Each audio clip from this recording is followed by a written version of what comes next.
Welcome to SVN news. December 26న రంగనాడు పేరిట కార్యక్రమాన్ని విశాఖలో నిర్వహించనున్నట్లు రంగా రాధా రాయల్ అసోసియేషన్ ప్రతినిధులు తెలిపారు. ముఖ్య అతిథిగా ఎవరు ఊహించని వ్యక్తి హాజరవుతారని తెలిపారు. విశాఖలో రంగా రాధా అభిమానులు నిర్వహించే ఈ కార్యక్రమంతో రాష్ట్ర రాజకీయాల్లో కొత్త మలుపులు తిరుగునున్నాయని తెలిపారు. డిసెంబర్ 26న రంగనాడు కార్యక్రమానికి పెద్ద ఎత్తున కాపు, తెలగ, బలిజ, ఒంటరి సోదరులు హాజరై విజయవంతం చేయాలని కోరారు. ముఖ్యంగా ఇక్కడ విచ్చేసిన నా పాత్రికేయ అన్నలకి, అలాగే రంగాగారి అభిమానులకి, అంటే ఒక ఎస్సీ, ఎస్టీ, బీసీ, మైనార్టీ అన్ని కులాల కలయిక ఒక వంగవీటి మోహన్ గారు కాబట్టి ఈ వేదికను అలంకరించిన అందరికీ నా నమస్కారం. 2017 నుంచి విశాఖపట్నం వేదికగా రంగాగారి కార్యక్రమంలో మేము రాధా రంగా రాయల్ ఆర్గనైజేషన్ నుంచి మేము స్టార్ట్ చేసాం. అదేవిధంగా మీకు తెలుసు కదా, 2023లో కాపునాడు అనే మహాసభ పెట్టడం జరిగింది. అదేవిధంగా 2024లో అక్కడిపల్లిలో వంగవీటి మోహన్ రంగా దగ్గర ఆవిష్కరణ చేయడం జరిగింది.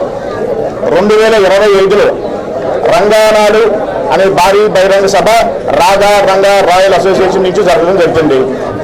మీరు మన ఈ మధ్య రీసెంట్గా చూసే ఉంటారు, డిసెంబర్ 3వ తారీఖున ఎవరైతే రంగాగారి వారసులు అంటే వంగవీటి వారసులు ఉన్నారో శంతం కుమార్ గారు కానీ, ఆశా గారు కానీ ఆ పోస్టర్ రిలీజ్ చేయడం జరిగింది.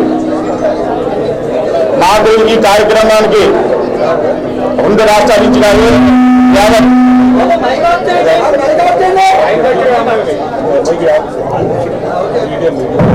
రెండు రాష్ట్రాల నుంచే కాదు, ప్రపంచ దేశంలో నలుమూలలో రంగాగారి అభిమానులు ఎవరైతే ఉన్నారో వాళ్ళందరూ కూడా మాకు అన్న రంగానాడికి మేము మా మద్దతు కంప్లీట్గా మీకు ఉంటుంది, ఆ సభకు మేము అందరూ విచ్చేస్తాను జరుగుతుంది.